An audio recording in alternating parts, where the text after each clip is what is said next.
حاجتمندو نن در یو کفنچور د توبې واقعه ذکر کوم. فقيه ابو الليث سمرقندي رحمه الله اغي د عبرت نه یو ډکه واقعه را نقل کړې ده.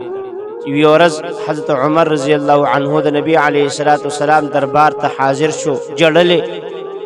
نبی علیه الصلاة والسلام تپوس وکړو ما یبکیک یا عمر،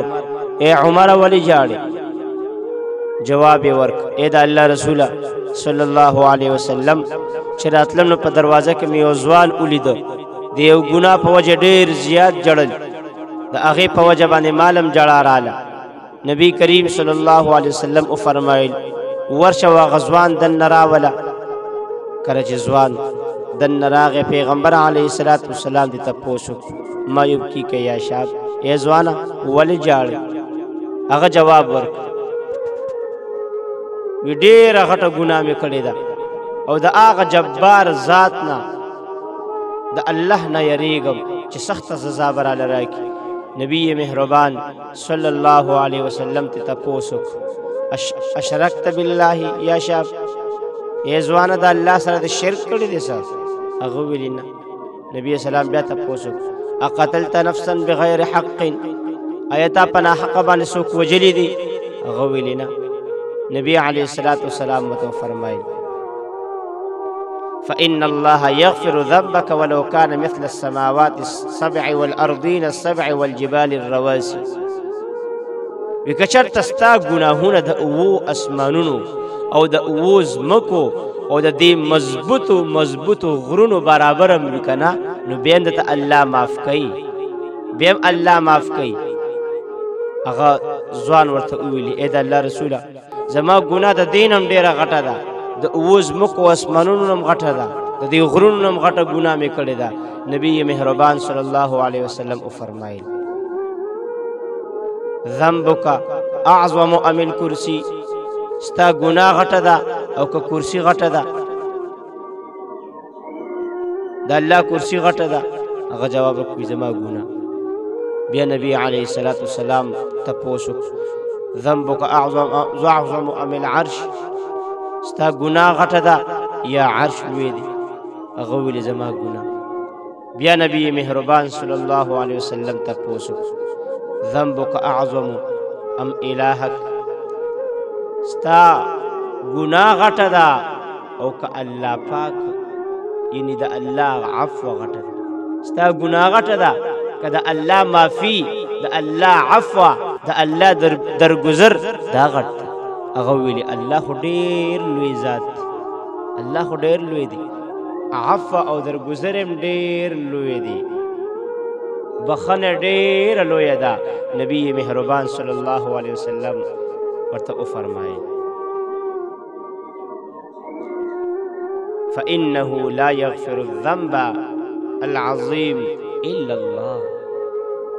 فإنه لا يغفر الذنب العظيم إلا الله، چې دا لوی لوی ګناهونه خو صرف هماغه ذات معاف کوي که نه، چې څونه لویه ګناه دې کړې هغه ذات یې معاف کوي که نه. خو ای ځوانه دا راته ووایه چې هغه کومه ګناه ده چې تا کړې ده چې تا ته دومره غټه معلومیږي؟ هغه ورته ووي ای د الله رسوله وی د ستا نه ما ته حیا راځي، نشم ویلی درته. نبی مهربان ورته وفرمایل چې خیر دې ووایه څه ګناه دې کړې ده؟ هغه ورته شروع شو وی ای د الله رسوله وی زه یو کفن کشم،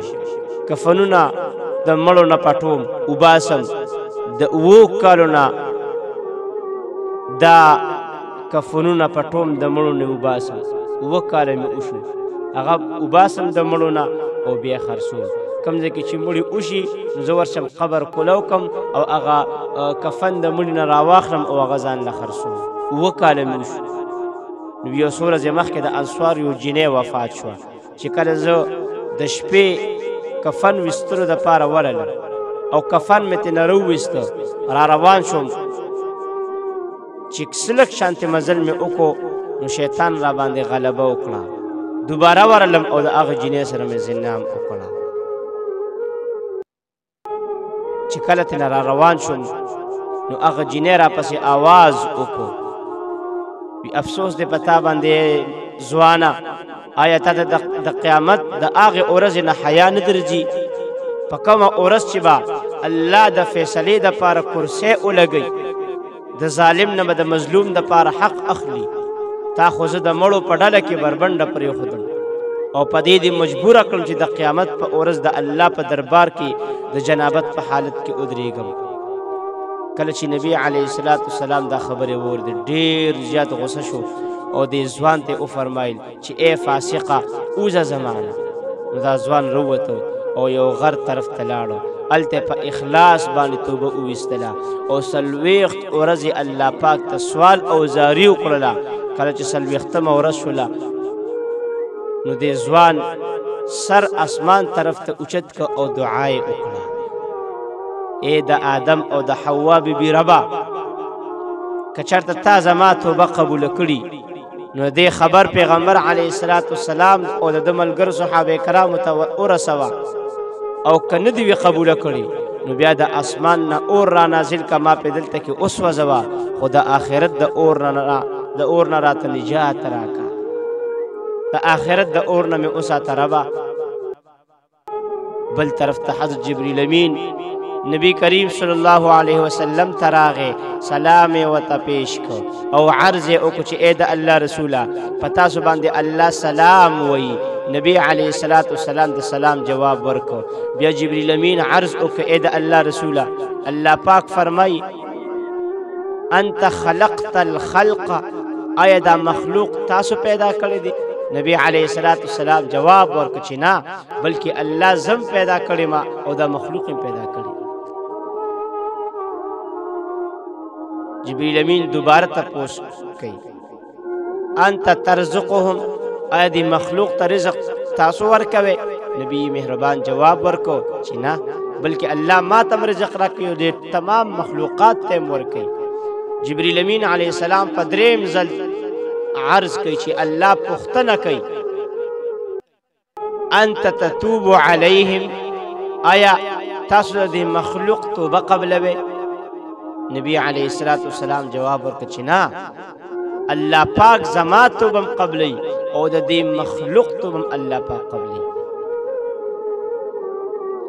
اخر کې جبریل امین علیه السلام عرض وکړ چې الله فرمایي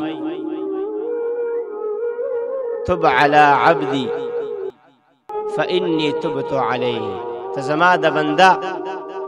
معاف کا ته زما دا بنده معاف که تاله چې راغلو ځکه ما د ده توبه قبوله کړه